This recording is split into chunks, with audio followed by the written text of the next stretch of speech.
आज का दंगल महाराष्ट्र के नागपुर में हुई हिंसा को लेकर है। नागपुर में कल रात उपद्रवियों की भीड़ ने पुलिस पर हमला किया। नागपुर की घटना पर इस वक्त एक बड़ी खबर आ रही है।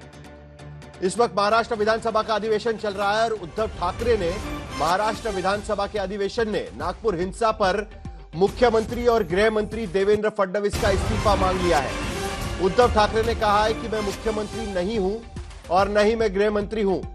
मुख्यमंत्री को पूछिए कि इसके पीछे कौन है, क्योंकि आरएसएस का मुख्यालय वहीं पर है और उसके साथ महाराष्ट्र में डबल इंजन की सरकार चल रही है। अगर डबल इंजन सरकार विफल है तो इन्हें इस्तीफा दे देना चाहिए। शिवसेना यूबीटी के अध्यक्ष उद्धव ठाकरे नागपुर की हिंसा को लेकर यह पहला बयान वो यहां पर दे रहे थे, क्योंकि कल रात हुई हिंसा में नागपुर में उपद्रवियों ने दर्जनों घरों, दुकानों और वाहनों में तोड़फोड़ की है, आगजनी की है। 33 पुलिस वाले इस पूरे वारदात में जख्मी भी हो गए हैं। 5 मुकदमे हुए हैं, 60 गिरफ्तारियां हुई है और 11 थानों में बीएनएस की धारा 163 लागू की गई है। स्कूल बंद है, लोग सहमे हुए हैं, लेकिन हालात इस वक्त नियंत्रण में है। इस घटना को लेकर 3 बातें सामने आती है। पहले वो पीड़ित है जिनके वाहन जले हैं, दुकानें टूटी है, घर पर हमला हुआ है और वो सवाल उठा रहे हैं कि पुलिस ने उनकी हिफाजत नहीं की। आज का दंगल महाराष्ट्र के नागपुर में हुई हिंसा को लेकर है। नागपुर में कल रात उपद्रवियों की भीड़ ने पुलिस पर हमला किया। नागपुर की घटना पर इस वक्त एक बड़ी खबर आ रही है। इस वक्त महाराष्ट्र विधानसभा का अधिवेशन चल रहा है और उद्धव ठाकरे ने महाराष्ट्र विधानसभा के अधिवेशन ने नागपुर हिंसा पर मुख्यमंत्री और गृह मंत्री देवेंद्र फडणवीस का इस्तीफा मांग लिया है। उद्धव ठाकरे ने कहा है कि मैं मुख्यमंत्री नहीं हूं और न ही मैं गृह मंत्री हूं। मुख्यमंत्री को पूछिए कि इसके पीछे कौन है, क्योंकि आरएसएस का मुख्यालय वहीं पर है और उसके साथ महाराष्ट्र में डबल इंजन की सरकार चल रही है। अगर डबल इंजन सरकार विफल है तो इन्हें इस्तीफा दे देना चाहिए। शिवसेना यूबीटी के अध्यक्ष उद्धव ठाकरे नागपुर की हिंसा को लेकर यह पहला बयान वो यहां पर दे रहे थे, क्योंकि कल रात हुई हिंसा में नागपुर में उपद्रवियों ने दर्जनों घरों, दुकानों और वाहनों में तोड़फोड़ की है, आगजनी की है। 33 पुलिस वाले इस पूरे वारदात में जख्मी भी हो गए हैं। 5 मुकदमे हुए हैं, 60 गिरफ्तारियां हुई है और 11 थानों में बीएनएस की धारा 163 लागू की गई है। स्कूल बंद है, लोग सहमे हुए हैं, लेकिन हालात इस वक्त नियंत्रण में है। इस घटना को लेकर 3 बातें सामने आती है। पहले वो पीड़ित है जिनके वाहन जले हैं, दुकानें टूटी है, घर पर हमला हुआ है और वो सवाल उठा रहे हैं कि पुलिस ने उनकी हिफाजत नहीं की। खुद विधायक कह रहे हैं वहां के कि लोग फोन करके बता रहे हैं कि पुलिस बेखबर रही। दूसरी सरकार है जिसने कहा है कि कल रात की घटना प्री प्लान यानी पूर्व नियोजित साजिश थी, क्योंकि थैलियों में पत्थर जमा किए गए थे, पुलिस को टारगेट किया गया, चुनिंदा घरों, दुकानों पर हमला किया गया और इसके लिए मजहबी चादर जलाने की अफवाह भी फैलाई गई। और तीसरा पक्ष विपक्ष का है, जिनका कहना है कि नागपुर में जहां खुद मुख्यमंत्री यानी सीएम का घर है, संघ का मुख्यालय है, नितिन गडकरी का भी घर है, वहां कोई और साजिश और प्री प्लानिंग कैसे कर सकता है, पुलिस को खबर कैसे नहीं है। विपक्ष का आरोप है कि दरअसल ये सारी कवायद सरकार के उकसावे पर ही चल रही है, जिसपे औरंगजेब की कब्र हटाने का नया आंदोलन खड़ा हुआ है। उधर सीएम फडणवीस कहते हैं कि दरअसल छावा मूवी में छत्रपति संभाजी पर औरंगजेब के अत्याचार देखकर मराठियों की भावनाएं आक्रोशित हुई है और उनकी भावनाओं को ठेस पहुंचाने वाला बयान नेताओं को नहीं देना चाहिए, क्योंकि भावनाएं लोगों की आहत हो या न हो, सरकार के विधायकों, मंत्रियों की जरूर हो रही है। वरना श्रीकांत शिंदे तक अफजल खान की कब्र को झांकी और औरंगजेब की कब्र को बाकी नहीं कहते। मंत्री नितेश राणे बाबरी जैसा कांड दोहराने की सही समय की याद नहीं दिलाते रहते। तो आज इस दंगल में हम यही चर्चा करेंगे कि आखिरकार नागपुर हिंसा का असली जिम्मेदार कौन है। क्या हिंसा में हुए नुकसान की जिम्मेदारी पुलिस प्रशासन की है? क्या नेताओं के भड़काऊ बयानबाजी से हिंसा भड़क रही है? और क्या औरंगजेब की कब्र के बहाने महाराष्ट्र में एक नया ही सियासी प्रयोग शुरू हो चुका है? ऐसे तमाम सवालों पर आज के दंगल में हम चर्चा करेंगे, लेकिन सबसे पहले यह रिपोर्ट देख लेते हैं।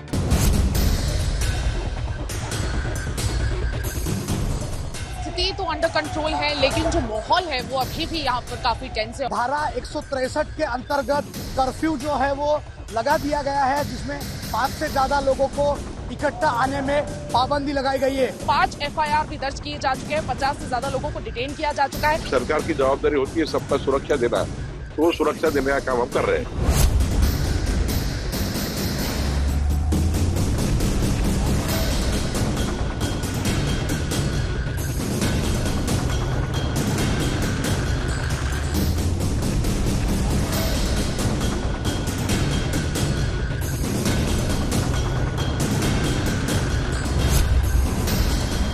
पुलिस कम थे मगर हाँ, तब उसको यानी पुलिस को जानकारी नहीं थी कि ऐसा होगा करके, मगर वो मजमा इतना हो गया कि वो पुलिस भी कम गिर गए वहाँ पे। ये जो पुलिस वाले जो कम संख्या में थे उनके ऊपर बुरी तरह से पत्थरबाजी की गई है।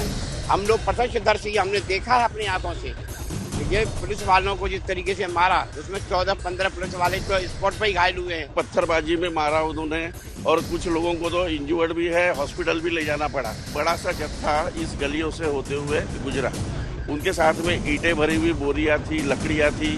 उन्होंने गाड़ियों को डैमेज करना शुरू किया और बड़े बड़े पत्थर मार के गाड़ियों को उन्होंने काफी नुकसान पहुंचाया।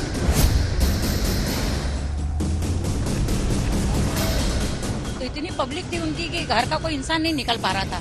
वो लोग ने पहले पत्थरे की लाठी चार्ज किए, उसके बाद में पत्थरे भेजे घरों पे, फिर बाद में हमने फोन लगाया पुलिस वाले नहीं आई, फिर इन लोग ने आग लगा दी सीधी। जब आग के लपटें खूब बढ़ गई तब बाद में आधा 1 घंटे के बाद पुलिस आई आग। और 8 बजे के बाद जैसे चालू हुआ, पहले धीरे धीरे था, फिर बाद में बहुत तादाद बढ़ती गई और तादाद बढ़ने के बाद उन्होंने फिर नुकसान करना चालू किया। बहुत सारे तादाद में जब लोग आए, पथराव किया, उनके पास पेट्रोल बॉम्ब भी थे, सादे जो सुतली बॉम्ब होते वो भी थे और इन्होंने जलाने का प्रयास किया। जैसे वहाँ की गाड़ी देखी होंगे, वो जल नहीं रही तो उसमें पेट्रोल बॉम्ब डाल के उसको जलाने का प्रयास किया। यहाँ सारा तोड़ किया, पत्थर फेंक रहे थे ना, पूरे पत्थर लगाए सर पे, पत्थर मारे हैं। इधर तक पत्थर गोटे सब आए, चीज पूरा हम निकाल दिए, पूरी अंगार अंदर, पूरा घर हमारा धुआं हो गया था। अंगार अंदर तक भगवान का रूम है, भगवान के रूम को भी पत्थरे मारे हैं। महलेरिया के इस रेजिडेंशियल इलाके में जहाँ की लगातार गाड़ियों को आगजनी कर दी गई थी और लगातार उन पे पथराव किया गया था, इसी तरह से इस पर्टिकुलर गाड़ी में आग लगा दी गई थी और इसकी लपटें इतनी ऊंची उठी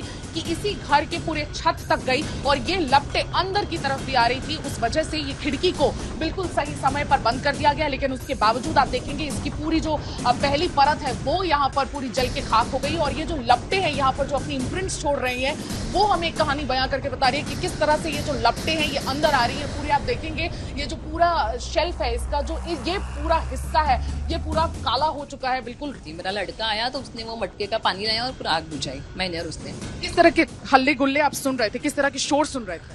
पथराव हो रहा था लगातार। वहाँ पीछे पत्थर पड़े ना, पत्थर पड़े पीछे, बड़े बड़े पत्थर पड़े। अच्छा, उठा है कुछ उठा है और ऊपर भी है, कांच के टुकड़े सब पड़े हुए।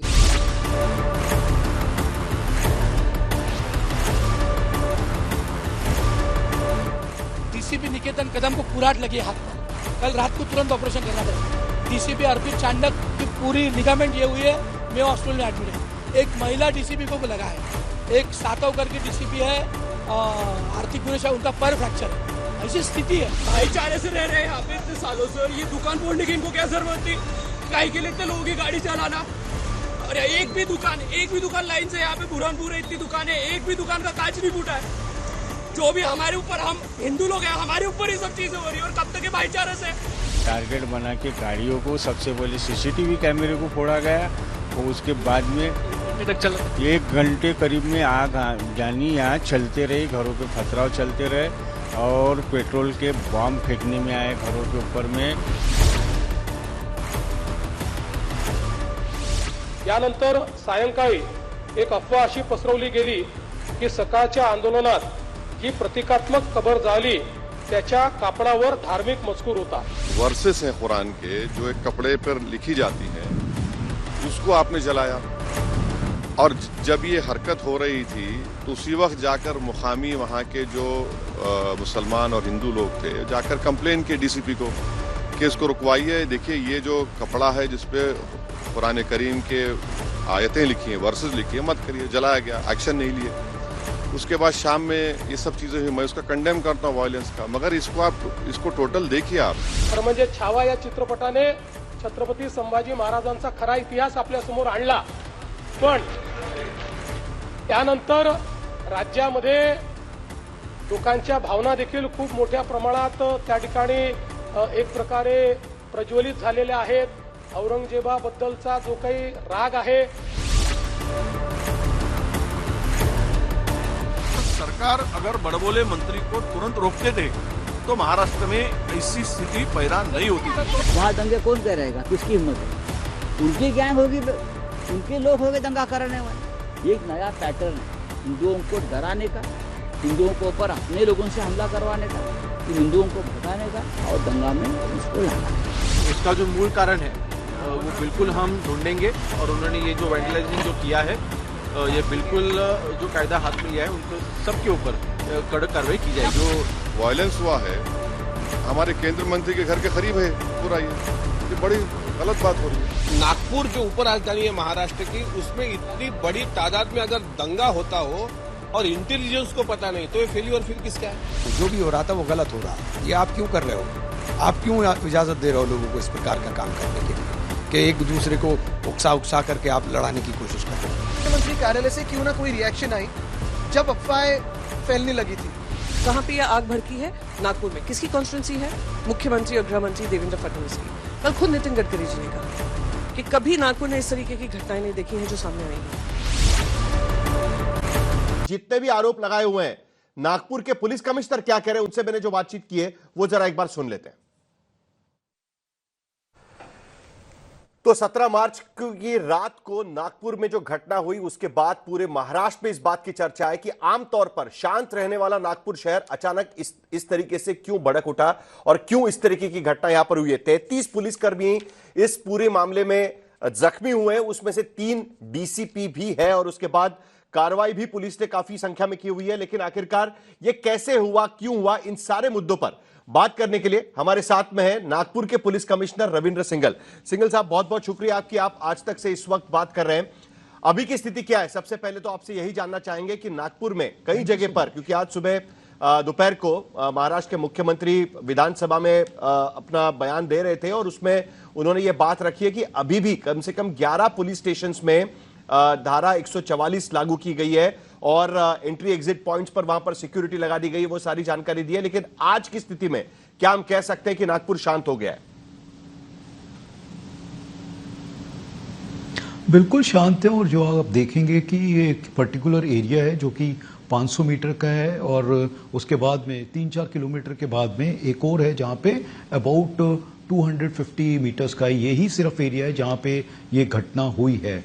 और इसमें जो भी जो मेन एरिया है जहाँ पे मैंने बताया चिटनवीस पार्क रोड जो है, उस रोड के ऊपर हुआ था और उसमें जो बाइलेंस हैं वहाँ पे तो एरिया बहुत कम है यहाँ पे, परंतु हमने जो है कंट्रोल करने के लिए 11 जो पुलिस स्टेशन हैं उसमें BNSS के सेक्शन 168 में हमने ये कार्रवाई की है कि लोगों की रिस्ट्रिक्ट मूवमेंट की जाए जिससे कि चीज़ें कंट्रोल में रहें। कितने लोगों को इस वक्त गिरफ्त में लिया है? क्योंकि वो भी बात कही गई थी कि VHP के लोगों को, विश्व हिंदू परिषद के लोग जो वहां पर सुबह प्रदर्शन कर रहे थे, उनमें से भी कुछ लोगों को गिरफ्तार किया गया और उसके साथ साथ जो दंगाई पकड़े गए, अलग अलग CCTV कैमरे जो यहां पर दिख रहे हैं, उनमें से भी कई लोगों को गिरफ्तार किया गया है। ये संख्या आप बता सकते हैं कितने लोगों को गिरफ्तार किया गया है, किस तरीके से उसको हम देखें? देखिए, इसमें हमारी कल से ही कार्रवाई चल रही है। जो हमने कुछ रंगे हाथ पकड़े हैं लोग और कुछ जो हाँ आइडेंटिफाई किए हैं जो कि सोशल मीडिया पे हों या CCTV पे हों या कमांड कंट्रोल सेंटर जो हमारा है उसके थ्रू हों। तो इसमें 50 से ज़्यादा लोगों को अभी तक हमने हिरासत में लिया है और ये कार्रवाई हमारी चल रही है और इसमें जो भी और भी लोग जो आइडेंटिफाई हो रहे हैं उनके ऊपर हम लोग कार्रवाई कर रहे हैं। एक बात उठकर सामने आ रही है कि वहां पर तैयारी के साथ वहां पर लोग आए हुए थे और कई वीडियोस भी चल रहे हैं कि जिसमें कई पत्थर बड़े बड़े ट्रक्स में या फिर जो अलग अलग टेम्पोज होते हैं उसमें भर के वहां पर पत्थर लाए गए थे और उसके बाद पथराव वहां पर किया गया। चुन चुनकर कुछ इलाकों में पथराव किए गए, ये भी बात कही जा रही है। और उसके साथ साथ तैयारी क्यों है ये बताया जा रहा है, क्योंकि कह रहे हैं कि जहां पर एक विशिष्ट समाज के लोग पार्किंग किया करते थे वहां पर पार्किंग नहीं थी। आज उप मुख्यमंत्री भी ये बात कह रहे थे। क्या पुलिस के तरफ से इस सारी बातें हम कंफर्म कह सकते हैं कि ये प्लान्ड तरीके से ये सारे हमले हुए हैं जो घटना नागपुर में हुई है? नहीं, इसमें मैं आपको बिल्कुल क्लियरली कंफर्म करना चाहता हूं कि ऐसा कुछ नहीं है, क्योंकि जो हम आप देखें जो गाड़ी दिख रही है वो एनएमसी की गाड़ी है, नागपुर म्यूनिसिपल कॉरपोरेशन की, और वो कल रात को ये जो इंसिडेंट हुआ उसके बाद में वहाँ पे क्लीन किया गया उस एरिया को, और वो गाड़ी आप देख सकते हैं कि उसके ऊपर एनएमसी लिखा हुआ है, क्योंकि मैं खुद वहाँ पे था। इसके बाद में क्यों जो पथराव हुआ है वो वहीं पे, क्योंकि वहाँ कंस्ट्रक्शन चल रहा है, आप देखेंगे तो मेट्रो ब्रिज जो है उसका कंस्ट्रक्शन वहाँ पे चल रहा है, तो इसलिए वहाँ पे आपको जो भी अवेलेबल पत्थर थे वहाँ पे पथराव हुआ। और ये जो हुआ उस समय पे पुलिस क्योंकि सामने थी, इसीलिए जो आपने बताया 34 जो हमारे पुलिस ऑफिसर्स जो इंजर्ड हुए हैं, क्योंकि we were in front, we were handling these people, these miscreants. That is why you can see that nobody has been seriously injured from public, because we were able to contain them. एक दूसरी बात निकलकर सामने आती है कि सुबह से वहां पर छत्रपति शिवाजी महाराज का जो स्टैच्यू है वहां पर जो आंदोलन चल रहा था, वहां पर औरंगजेब की कब्र के एक प्रतीकात्मक कब्र वहां पर जलाई गई, और उसके साथ एक कपड़े पर कुछ धार्मिक मजबूत कुछ चीजें लिखी गई थी। क्या थी वो पता नहीं है, लेकिन वो लिखी गई थी। क्या पुलिस ने उसको रिस्ट्रिक्ट करने की कोशिश की? क्योंकि उसके बाद में जो माना जा रहा है कि कई सारे लोग जो सोशल मीडिया पर बातें फैली, उसके बाद शिकायत करने के लिए, कंप्लेंट दर्ज करने के लिए अलग अलग पुलिस स्टेशन गए और उसके बाद मामला भड़क गया। तो इसके बारे में आप क्या कह सकते हैं? नहीं, इसमें मैं खंडन करना चाहूंगा, और वो सब रिकॉर्ड पे है। ये घटना कोई 11:30-12 बजे के आसपास की ये घटना है, और इस घटना के बाद में क्योंकि हमारी पुलिस वहां पे थी, वो वीडियोस अवेलेबल हैं जिसमें पुलिस उसको रोक रही है, और उसके बाद में जो है ये लोग पुलिस स्टेशन गणेशपेट में गए और वहाँ पे केस रजिस्टर हुआ। इनमें इस पर्टिकुलर समाज के जो हैं कुछ लोग मेरे पास में ऑफिस में आए थे, उन्होंने बताया कि इनके ऊपर कार्रवाई होनी चाहिए। हमने उनको दिखाया कि ये एफआईआर इसमें रजिस्टर हुई है, नाम से एफआईआर रजिस्टर हुई है, और हम इसमें फर्दर कार्रवाई कर रहे हैं। तो इसमें उनका कुछ भी ये नहीं था कि पुलिस ने कार्रवाई नहीं की। और इसमें जो है आगे जो है शाम की जो है घटना वो अलग है और उससे रिलेटेड नहीं है, मतलब कि ये कंटिन्यूटी में नहीं है, ऐसा मैं बोलना चाहता हूँ। जो शाम को ही दो समाज के लोग आमने सामने थे, क्योंकि वहाँ पे एक रिलीजियस प्लेस है, जो कि लोग वहाँ से बाहर निकले, और ये एरिया काफ़ी कंजेस्टेड एरिया है, वहाँ पे मिक्स लोकेलिटी है वो, तो इसलिए वहाँ पे लोग वैसे ही ज़्यादा रहते हैं। परंतु कल क्योंकि अभी फेस्टिवल चल रहा है और कल छत्रपति शिवाजी जयंती भी थी, तो वहाँ पे ऑलरेडी लोग, और वो स्टैचू के पास में ही ये सब लोग इकट्ठे थे, और वहाँ से ये शुरू हुई है घटना। क्या भड़काऊ बयानों की वजह से मामला और भड़क गया, ये मान सकते हैं हम? क्योंकि पूरे महाराष्ट्र भर में कई जगह पर इस तरीके की प्रदर्शन किए जा रहे थे। ये सारे एक चीज का इफेक्ट एक तरीके से नागपुर में भी हमें दिखाई दिया, जिसके वजह से, और सोशल मीडिया में आपने पहले भी कल भी कहा था कि सोशल मीडिया में कुछ अफवाहें फैलाई गई, गलत चीजें फैलाई गई, और उसके वजह से ये मामला और भी भड़क गया, ये हम कह सकते हैं। देखिए, सोशल मीडिया का ऑफ कोर्स इसमें जो है रोल, उसमें गैर फायदा उठाते हैं लोग, और इसमें भी हमें देखने में मिला है कि कुछ लोगों ने कुछ videos which were not suppose to be posted, वो उसमें वीडियोस डाले गए, और जो कि लोग, जिससे कि अफवाहें फैली, और उसके बाद में ये लोग जमा हुए, जो क्योंकि ये जो है रात को जो आप देखेंगे तो 10-11 बजे तक ये सब चीज़ें चलती रही, 12-1 बजे तक, तो ये इसी की वजह से फैला है। परंतु एक चीज़ इसमें ये है कि ये हम लोग कंटेन कर पाए, इसीलिए ये दो जो पर्टिकुलर लोकेलिटीज़ हैं वहीं तक रहा, और एक पर्टिकुलर स्ट्रेच में था ये। तो बट इसमें आप सही बोल रहे हैं, और मैं इसको बिल्कुल मान्य करता हूँ कि सोशल मीडिया पे जिस तरह से लोग पोर्ट्रे करते हैं, जो लिखते हैं, जो फॉरवर्ड करते हैं मैसेजेस को या रील्स और वीडियोस को, उसकी वजह से दोनों तरफ से पोर्ट्रे हो रहा था, या कि सिर्फ एक ही समाज में ये पोर्ट्रे हो रहा था जिसके वजह से भावनाएं भड़क गई? सर, दोनों तरफ से, दोनों समाजों में ये पोर्ट्रे हो रहा था सोशल मीडिया में? देखिए, अभी तक हाँ, जी हाँ, जो अभी तक देखने में आया है उसमें वैसा ही लग रहा है, क्योंकि ये सब चीज़ें रिकॉर्ड पे हैं और हमने काफ़ी इसमें वीडियोस देखे हैं, निकाले हैं। जो हमारा साइबर पुलिस स्टेशन है, साइबर विंग है, वो इस पे अभी और भी काम कर रहे हैं इसमें। आखिर में सर, ये भी आरोप लगाया जा रहा है कि बाहर से लोग आए हुए थे और चीजें कंटेन करने में कहीं ना कहीं एडमिनिस्ट्रेशन को और मुस्तैदी दिखानी चाहिए थी। आज कई विपक्षी दल भी इसको लेकर आरोप लगा रहे हैं और खास करके ये भी आरोप लगाया गया कि बाहर से लोग आए हुए थे। अब ये बाहर से लोग सचमुच में आए हुए थे कि वहीं के लोकल लोग, क्योंकि आपने कई लोगों को हिरासत में पहले से ही लिया हुआ है, तो क्या बाहर से लोग वहां पर आए हुए थे या फिर लोकल लोग उसमें शामिल थे और भावनाएं भड़क गई और वहां पर मामला कहीं हाथ से फिसल गया?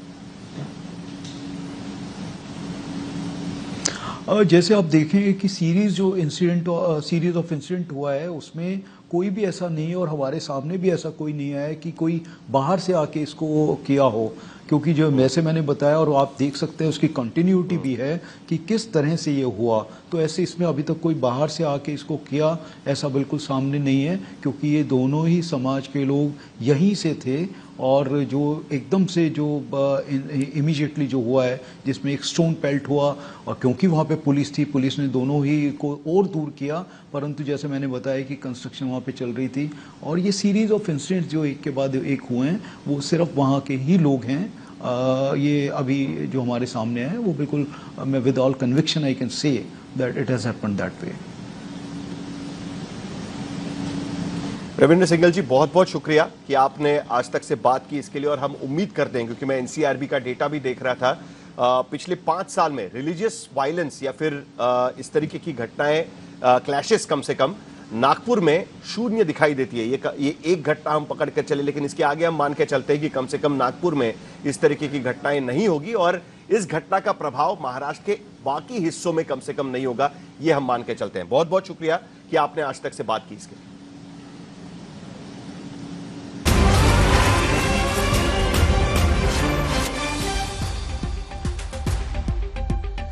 तो बड़ी खबर इस वक्त, नागपुर के पुलिस कमिश्नर जो मुझसे बात कर रहे थे, उन्होंने कहा कि नागपुर की जो हिंसा है वो सोची समझी या प्री प्लान साजिश इस वक्त तो कम से कम नहीं नजर आ रही है। बाहरी लोग इसमें शामिल नहीं थे, स्थानीय लोग जो वहां पर इकट्ठा हुए थे उनके बीच में जो घटनाएं हुई है उसके वजह से ये सारी घटनाएं हुई है। सोची समझी साजिश थी क्या? क्योंकि महाराष्ट्र के विधानसभा में शिवसेना और बाकी पार्टी के नेता डायरेक्ट आरोप लगाने की कोशिश कर रहे हैं कि ये सोची समझी साजिश थी।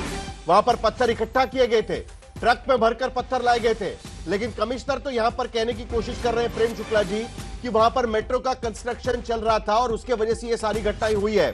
शुक्ला जी, पिछले कुछ दिनों से महाराष्ट्र में जो स्थिति बनी हुई है उसी का नतीजा हमें इस वक्त नागपुर जैसे शहर में, जिसका रिकॉर्ड है कि पिछले कई सालों में एक भी रिलीजियस दंगे वहां पर नहीं हुआ है, वहां पर इस तरीके की घटना होती है। प्रेम शुक्ला जी।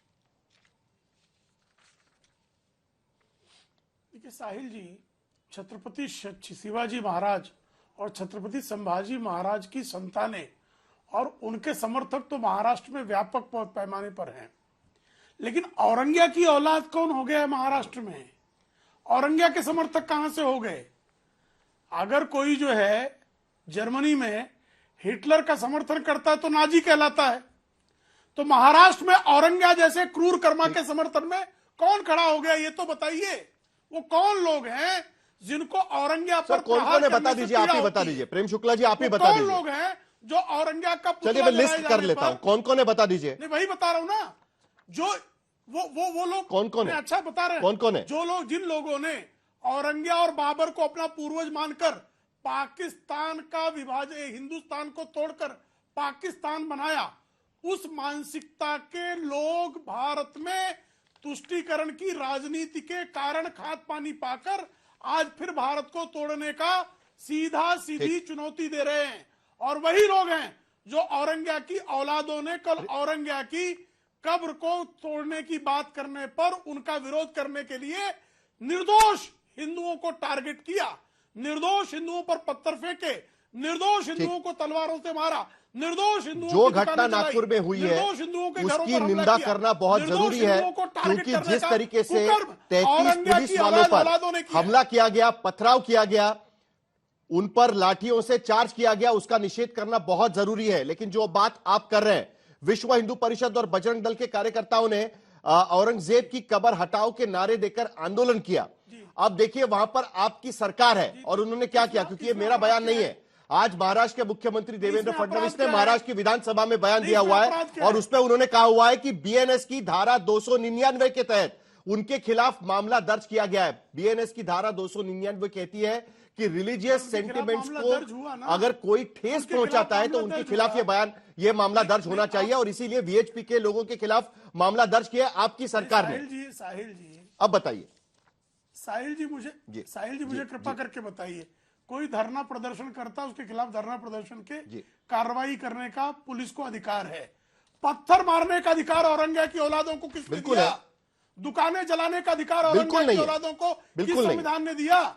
पुलिस वालों पर हमला करने का अधिकार औरंगजेब की औलादों को किसने दिया? ये सवाल है भाई। अगर किसी ने प्रदर्शन किया, ये किशोर तिवारी पर कटाक्ष है क्या आपका? क्योंकि एकनाथ शिंदे शिवसेना यूबीटी पर कटाक्ष कर रहे थे। न्याय संहिता है उसके तहत कार्रवाई होगी और हो रही है।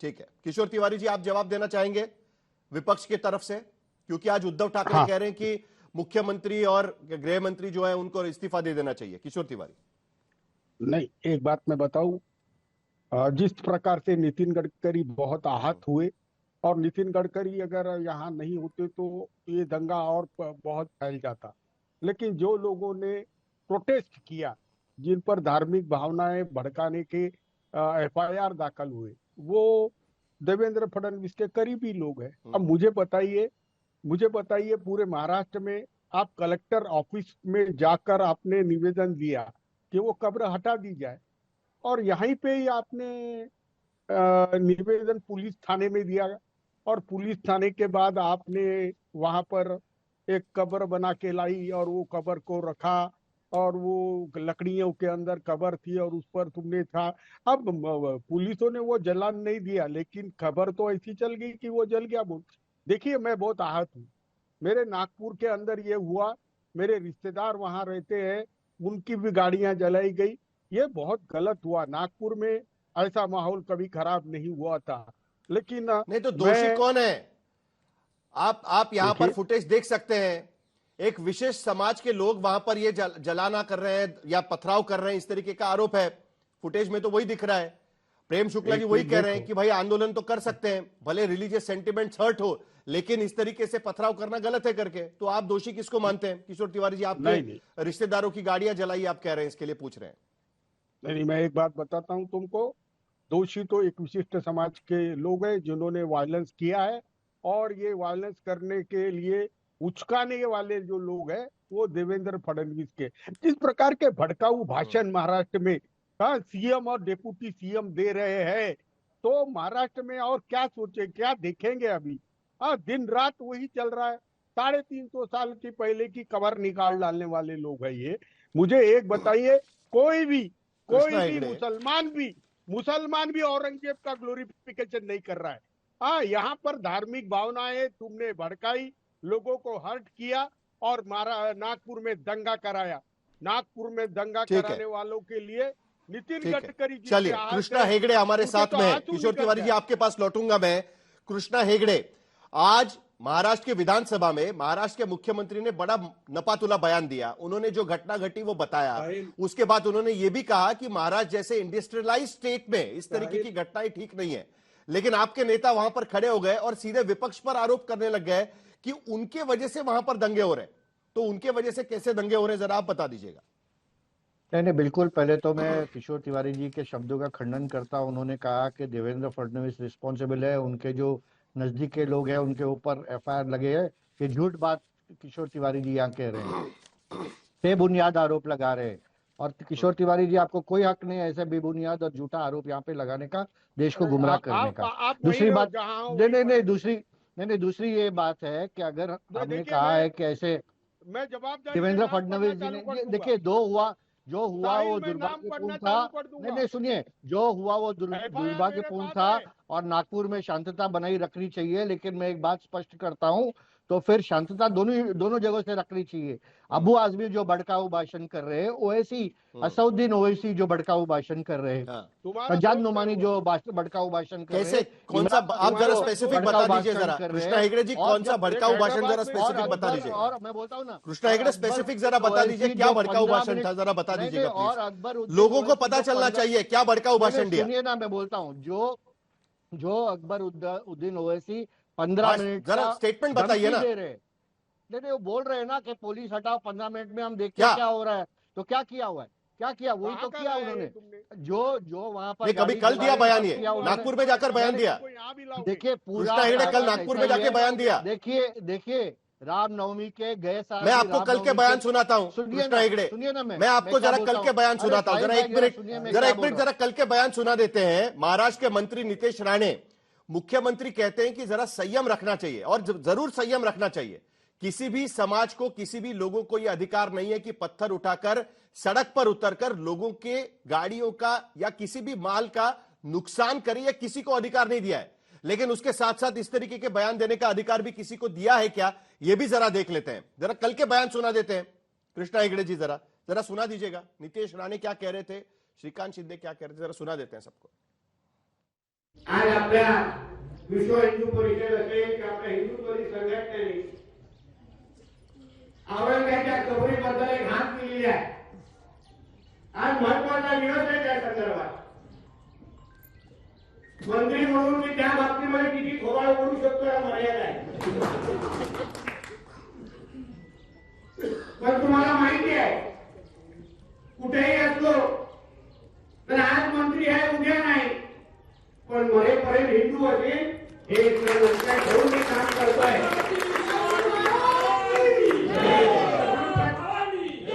प्रत्येकाने आपलं आपलं काम करावं।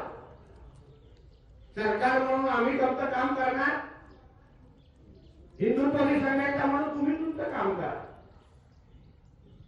बाबरी म्हणजे तोडत असताना आपण दुसऱ्याला विचारत बसलो नाही। आपल्या कारसेवकांनी योग्य ते काम केलं, सरकार म्हणून त्यावेळी योग्य ती भूमिका राज्य सरकारने घेतली। त्याची जर पुनरावृत्ती करायची असेल तर हीच ती वेळ आहे। मुझे लगता है कि जिस तरीके से प्रतापगढ़, आपको याद होगा प्रतापगढ़ के बेस में जब भी अफजल खान का पूरी तरीके से वो कब्र थी, फिर उसको बड़ी वहां पर मस्जिद बना डाली, फिर लोग वहां पर आने लगे दर्शन के लिए। तो मुझे लगता है कि जिस तरीके से हमने प्रतापगढ़ पे कार्रवाई की, आपको याद होगा कि उसको ग्लोरीफाई करने का काम कुछ लोगों ने किया था, उसको हमने हटा दिया। हमारा यही कहना है कि ग्लोरीफाई करने का काम जो है कुछ लोग जो कर रहे हैं, वो ग्लोरीफाई करने का काम जो है नहीं करे। औरंगजेब को जो ग्लोरीफाई करेगा उसको फाड़ देंगे, ऐसा बयान मुख्यमंत्री का जो आया था, अब दोबारा वो वायरल हो रहा है। देखो, औरंगजेब को जो भी ग्लोरीफाई करने का काम करेंगे, हम उसके विरोध में हैं। आशुतोष, आपने सुना दोनों बयान, उसका मराठी ट्रांसलेशन, मराठी में बयान थे दोनों। श्रीकांत शिंदे का बयान तो हिंदी में था, लेकिन जो नीतीश राणे कह रहे थे वो ये कह रहे थे विश्व हिंदू परिषद और बजरंग दल के कार्यकर्ताओं को कि देखिए बाबरी मस्जिद को किस तरीके से कार सेवकों ने गिरा दिया, उस वक्त की राज्य सरकार ने जो किया था उसी तरीके से हम भी अपना काम करेंगे, आप अपना काम करते रहिए, एक दूसरे को पूछने की जरूरत नहीं है। अब बताइए कि कृष्णा हेगड़े को मैं वही बयान सुनाने की कोशिश कर रहा था, वो मुझे पुराना बयान बना रहे थे, मैं कल का बयान उनको सुनाने की कोशिश कर रहा था। तो संगीत रागी और आशुतोष, आप दोनों इस बयान को किस तरीके से देखते हैं? शुरुआत करते हैं आशुतोष से, उसके बाद संगीत रागी भी बात करेंगे। देखिए साहिल, सबसे पहले तो मैं आपको बधाई देना चाहता हूँ और आपको मैं कॉम्प्लीमेंट करना चाहता हूँ कि आपने पूरे मामले को हिंदू मुसलमान के चश्मे से देखने की कोशिश नहीं की, और जिस तरीके से नागपुर के पुलिस कमिश्नर ने भी अपनी बातों को रखा, वो भी बहुत कॉम्प्लीमेंट्री है। कॉम्प्लीमेंट उनको मिलना चाहिए, क्योंकि उन्होंने भी इस पूरे मामले को हिंदू मुसलमान के चश्मे से देखने की कोशिश नहीं की। एक लॉ एंड ऑर्डर की प्रॉब्लम थी, उसको लॉ एंड ऑर्डर के प्रॉब्लम की नजर से देखा और उसको कैसे हैंडल करना है उसको भी देखा। जो तमाम तरीके की अफवाहें जो तमाम बड़े बड़े नेता फैलाने की कोशिश कर रहे हैं, उसको एक तरीके से पुलिस कमिश्नर ने पूरी तरीके से खंडन कर दिया। अब उसके बाद जो बात अभी हो रही है, जो बातें नीतीश राणे ने कही हैं, मुझे तो बड़ी हैरानी है, क्योंकि वहां पे मंत्री है। अगर वो मंत्री है तो उनको इस बात का अंदाजा होना चाहिए कि सुप्रीम कोर्ट ने जब बाबरी मस्जिद अयोध्या के मसले पर जब फैसला दिया था, तो बाबरी मस्जिद के डिस्ट्रक्शन को उन्होंने क्रिमिनल एक्ट कहा था। वो एक आपराधिक कृत्य है। तो अब उसी आपराधिक कृत्य को करने के लिए लोगों को उकसाने का काम नीतीश राणे कर रहे हैं। तो या तो उनको सुप्रीम कोर्ट के आदेश की या फैसले की जानकारी नहीं है, या फिर वो जानबूझकर सुप्रीम कोर्ट के आदेश की अवहेलना कर रहे हैं और लोगों को भड़का रहे हैं। तो अगर वो एक आपराधिक कृत्य के लिए लोगों को भड़का रहे हैं तो ये स्वयं सिद्ध है, इसमें मुझे कहने की जरूरत नहीं और इसमें ना तो किसी और को समझने की जरूरत है। ये बहुत स्पष्ट है इस पूरे मसले में। देखिए, ये पूरा मसला बहुत ही गंभीर है। गंभीर इसलिए 10 सेकंड और लूंगा। गंभीर इसलिए है, केंद्र के अंदर भारतीय जनता पार्टी की सरकार है, महाराष्ट्र के अंदर भारतीय जनता पार्टी की सरकार है, नागपुर में केंद्रीय मिनिस्टर नितिन गडकरी वहां से आते हैं, मुख्यमंत्री देवेंद्र फडणवीस नागपुर से आते हैं और उसके बाद ये घटना हो जाती है। इसमें मैं फिर कहना चाहता हूं, नितिन गडकरी ने बहुत ही संयमित तरीके से अपनी बातों को रखा। मुझे लगता है कि इस देश को नितिन गडकरी जैसे नेताओं की ही जरूरत है, जो सब सारी समाज के लोगों से अपील कर रहे हैं, शांति की अपील कर रहे हैं। साहिल, जो लोग कहते थे, नीतीश राणे का बयान सुना है आपने जी? साहिल, जो लोग कहते थे कि इस देश के मुसलमानों का बर्बर मलेच्छ विधर्मियों से क्या लेना देना, वो तो आक्रांता थे। उनको आज ये पता लग गया कि इस आजाद मुल्क में भी भारत विभाजन के पश्चात भी मुसलमानों का एक बहुत बड़ा तबका औरंगजेब के साथ अपनी अस्मिता को जोड़ता है।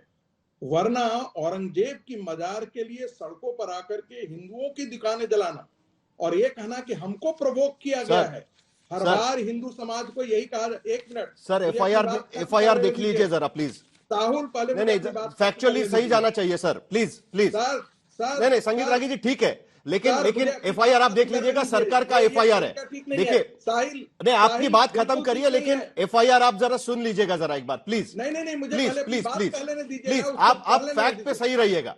अरे करिए, लेकिन फैक्ट पे सही रहिएगा प्लीज। संगीत रागी जी, फैक्ट पर ही सही हूँ।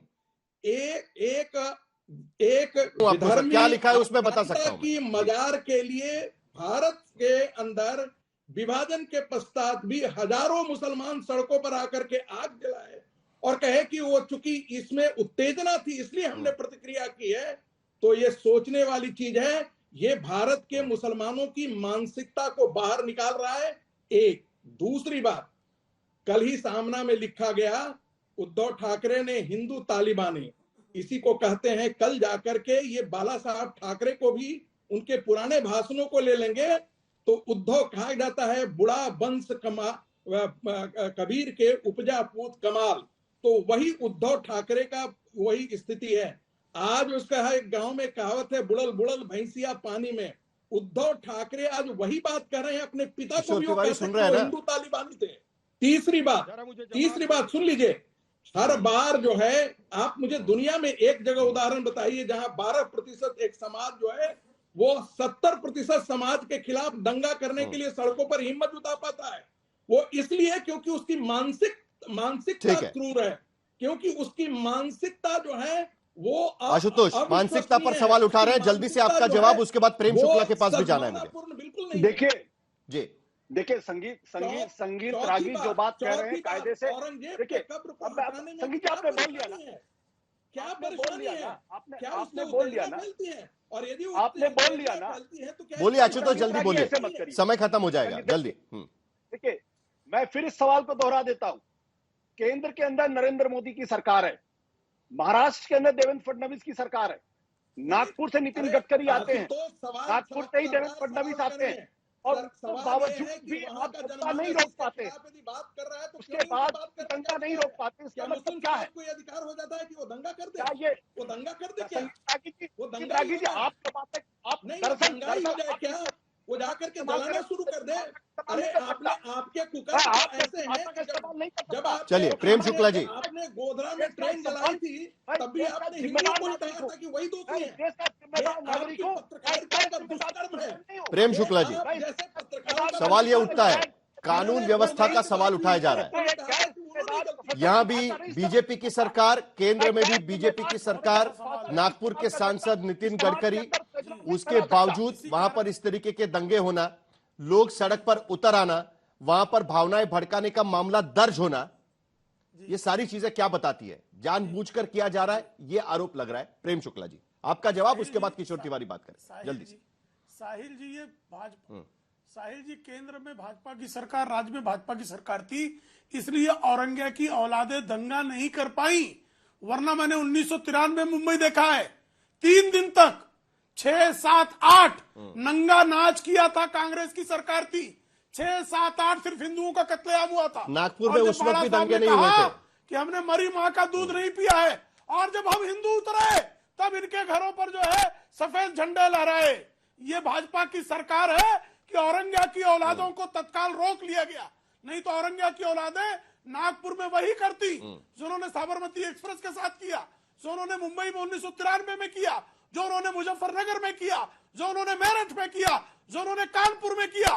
पूरे देश में दंगे ये शुरू करते हैं, और जब हिंदू खड़ा होता है तो ये फिर कायरों की तरह चिल्लाते हैं, रोते हैं। ये औरंगिया की औलाद सरकार के वजह से रुक गए, बोल रहा है किशोर तिवारी। वो भाजपा की सरकार है, और भाजपा की सरकार औरंगिया की औलादों को उनके कब्रों से निकालकर उनको। किशोर तिवारी जवाब दीजिए, चलिए। हाँ, मैं बोल रहा हूँ साहिल, आप बोलिए, बोलिए, बोलिए, आप बोलिए, सुन रहे हो जी। आप तो बाला साहब ठाकरे को भी तालिबानी कर देंगे। आपकी तो, अरे जरा मुझे बोलने दो, संगति का असर ये है। साहिल एक मिनट, किशोर तिवारी बोलिए, संगीत रागी एक मिनट रुकिए। किशोर तिवारी, सारे जवाब एक साथ। हाँ जल्दी। हाँ, एक बात मैं बताता हूँ, 130 साल में नागपुर में नहीं हुआ। सारा देश बाबरी मस्जिद ढली थी तब भी नहीं हुआ। अरे रुको तो सही, अरे इनको मेरे को रुको यार, मुझे बता। नागपुर में पहले भी दंगे। अरे आप बोलते रहिए सर, ये ऐसे ही चलता रहेगा, वरना आपकी भूमिका खत्म हो जाएगी। वरना बोल दीजिए जल्दी से, चलिए सुन रहे हैं आपकी बात। मैं बता रहा हूँ, कल जो हुआ, जी बाबरी मस्जिद थी, ये कहना ही बता रहा है कि शिवसेना ने सुन्नत करा लिया है, उद्धव ठाकरे ने सुन्नत करा लिया है। बाबरी मस्जिद थी, क्या बात कर रहे हो? प्रेम शुक्ला जी ठीक नहीं है ये बहुत पर्सनल हो जाते हैं आप। संगीत रागी तरीके लोग। किशोर तिवारी बताइए जल्दी, आपकी आवाज सुन रहे हैं, बताइए, जवाब दीजिए। देखिए साहिल, जवाब दीजिए। जो कुछ नागपुर में हुआ उससे हम बहुत आहत है। मैं नागपुर की जनता को यही बोलूंगा कि ये भड़काऊ प्रेम शुक्ला तरीके लोगों की बातों में ना आए। नागपुर की जो सौदार्य है वो जिंदा रखे, नागपुर में जो अमन शांति है वो रखे। और ये वो कह रहे हैं कि शिवसेना ने भूमिका बदल ली है, हिंदू तालिबानी जो कह रहे हैं ना, उसका भी जवाब दे दीजिएगा। बाला साहब की याद दिला रहे हैं आपको। अरे हिंदू तालिबानी पैदा किए जो औरंगजेब की कब्र को नागपुर लेके आ गए और उसको शिवाजी महाराज के सामने जलाते बैठे थे।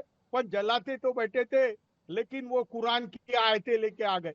अरे तुम्हारे तरीके लोग देश में अशांति मचाएंगे और एक बार देश के टुकड़े करने के लिए तुम आमदा हो। प्रेम शुक्ला जी, थोड़ा सा आशुतोष, थोड़ा सा साथ में ले। किशोर तिवारी जी, औकात नहीं इस देश के टुकड़े करने की। किसी ने सोचा तो चढ़कर मारेंगे। औरंगजेब की मजार पे। अरे दो को संभालो भैया, इनकी एसिडिटी बहुत ज्यादा हो गई है, इनको संभालो। चलिए भैया, इनकी एसिडिटी। कृष्णा हेगड़े कुछ कहना चाह रहे हैं, जरा सुन लेते हैं क्या कह रहे हैं। मैं कह रहा हूँ कृष्णा हेगड़े जी, कृष्णा हेगड़े जी, सवाल क्या उठता है पता है? आप जितने एग्रेसिव है ना इस बात को लेकर है यहाँ पर। नहीं, छत्रपति शिवाजी महाराज के तो मैं क्या कह रहा हूँ कि इसको लेकर इतना, अगर इतना कानून व्यवस्था का सवाल हो रहा है तो आपकी सरकार है, आपको हटाने से किसने रोका हुआ है? कृष्णा हेगड़े, किसने रोका हुआ है आपको हटाने से? बताइए मुझे, एक नाम बताइए। क्यों बोल रहे हैं कि वहां पर कब्र होनी चाहिए औरंगजेब की? बताइए महाराष्ट्र में। देखिए, हमने कहा एक नाम बताइए, हटानी नहीं चाहिए। हमने कभी नहीं कहा कि हटाना नहीं चाहिए। मैं तो कहता हूँ क्या जरूरत है? ओसामा बिन लादेन जो है वो आतंक का चेहरा था। ओसामा बिन लादेन का कोई कब्र दिख रहा है क्या आपको? कब्र दिख रहा है क्या? तो शिवाजी महाराज की वीरता और शूरता और उनकी गाथा बोलने के लिए क्या औरंगजेब की कब्र की जरूरत है? बिल्कुल नहीं जरूरत है उसकी। औरंगजेब की कब्र की महाराष्ट्र में कोई जरूरत नहीं है, जैसे ओसामा बिन लादेन की कोई कब्र इसी तरह इसकी नहीं। अरे छोड़ो, अभी आप कभी यहाँ रहते हो तो कुछ बोलते हो और वहां जाते हो तो दूसरा कुछ बोलते हो। चलिए आखिर में आशुतोष जल्दी से, और आप अभी औरंगजेब प्रेमी, क्या महाराष्ट्र में शांति की उम्मीद कर सकते हैं या यहाँ पर संभल 2 दिखाई देगा हमको अगले कुछ दिनों में? देखिए, महाराष्ट्र के अंदर अगर देवेंद्र फडणवीस की सरकार चाहेंगे तो वहां 1 मिनट भी तनाव नहीं फैलेगा और ये देश के लिए भी ठीक नहीं है। अगर इस तरीके से तनावपूर्ण भड़काऊ भाषण दिए जाएंगे टेलीविजन चैनल्स पर भी, तो ये महाराष्ट्र का नुकसान करेंगे, देश का नुकसान करें। ऑलरेडी यहाँ पे इन्वेस्टमेंट आना कम हो गया। आज भी अगर आपने देखा कि जो रिपोर्ट आई है उसमें बताया प्रेम शुक्ला जी, आखिर में कम से कम इतना तो बता दीजिएगा, रिपोर्ट भी कम हो रहा है। थोड़ी बयानबाजी पर रोक तो लगेगा ना, क्योंकि मुख्यमंत्री खुद कह रहे हैं असर इंडस्ट्री पर पड़ता है, इन्वेस्टमेंट पर पड़ता है, और आपको पता है कि नागपुर में कितनी कोशिश की जा रही है। समर्थकों को अपनी जुबान बंद करनी चाहिए। नहीं, सभी के बयानबाजी पर, सभी के बयानबाजी पर को अपनी गंदी जुबान बंद करनी चाहिए। ये जो औरंगिया की औलादे हैं ये अपनी जुबान बंद कर लें। छत्रपति शिवराय के लोग तो गाएंगे ही उनकी कीर्ति। देखिए प्रेम शुक्ला जी और संगीत रानी जी, औरंगिया की औलादों में आशुतोष को शामिल है। चलिए, समय मेरा खत्म हो चुका है। जो कल हमने चर्चा की थी, जब हम कल चर्चा कर रहे थे, आप सभी का बहुत बहुत शुक्रिया सर, मेरा समय पूरी तरीके से खत्म हो चुका है। कल जब हम चर्चा कर रहे थे इसी मुद्दे पर, तब लगा नहीं था कि शाम तक हमारे पास खबर आएगी कि नागपुर जैसे शहर में, जिसका रिकॉर्ड रहा है कि वहां पर रिलीजियस सेंटिमेंट्स के आधार पर दंगे नहीं होते, वहां पर इस तरीके की घटना हो जाएगी, और वहां भी इस तरीके की घटना हुई। उम्मीद सिर्फ इतनी कर सकते हैं कि इस घटना की वजह से इसकी छाया महाराष्ट्र के अलग हिस्सों में ना जाए, और उसके साथ साथ जो देवेंद्र फडणवीस ने कहा कि इंडस्ट्री पर, इन्वेस्टमेंट पर इसका असर होता है, संयम रखने की जरूरत है। यह संयम रखा जाता है कि नहीं रखा जाता, इस पर हम ध्यान रखेंगे।